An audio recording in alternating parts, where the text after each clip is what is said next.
We never know where our courage is leading us. We never know where the real battle is being fought, where our minds are taking us while our bodies traverse the suburbs, while the nightly brings on terrible torture and pain. Yet do we die, or do we win?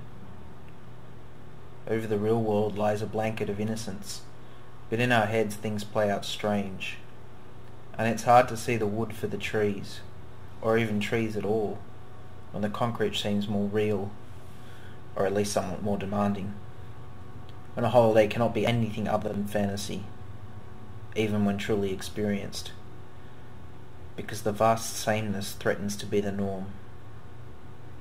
A holiday in the head? Dangerous. And though it's true that many, including me, have gone there, the temptation to stay is too great, the unreality too unnerving. And to act in the world is to live, but to die is to be content in the velvety, the inkiness. A sorrow unending, lurking in the background, always there, always waiting. A surplus of delight, tinged with destruction, desolate. A never to be revisited nightmare, that's apparent.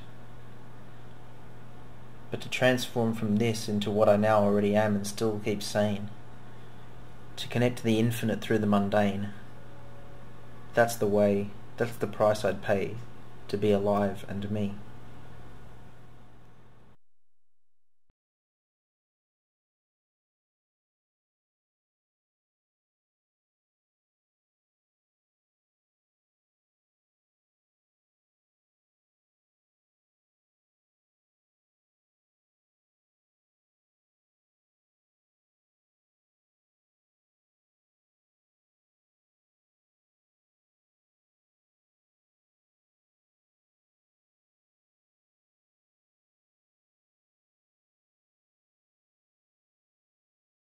How can we deny the darkness?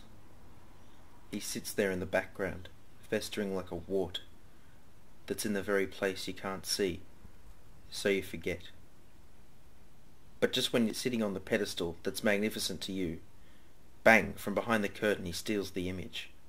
In place sits his grotesque, a devouring, gaping hole that cannot be satisfied, cannot be stopped. So you die. But then you'd find something else.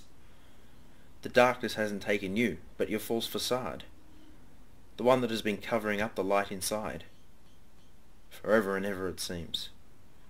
But with this trouble wall destroyed, the light is clear, and it's divine. You're you again, no covers here, shining forth, you are.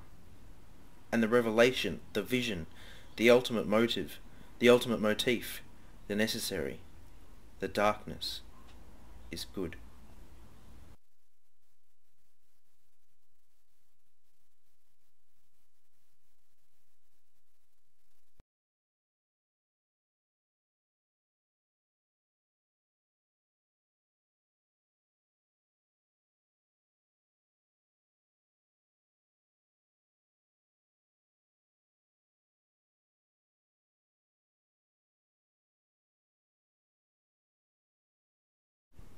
Where the wind breaks, there break I. The solid rocks are far too daunting. How can I escape the haunting, flaunting world I see? When rivers flow towards me I can row. But when they dry and shy away, away from me I go. To bring myself inside myself, to let my anger out, to upturn the fires that burn, to allow myself to shout. That's what I need. That is the seed you bring to me, and yet there's every day a new May Day, and a bigger net. Questioning time is bringing me food, but yesterday's hope is tomorrow's despair, and it's no good to sit and brood, but it means a lot to care.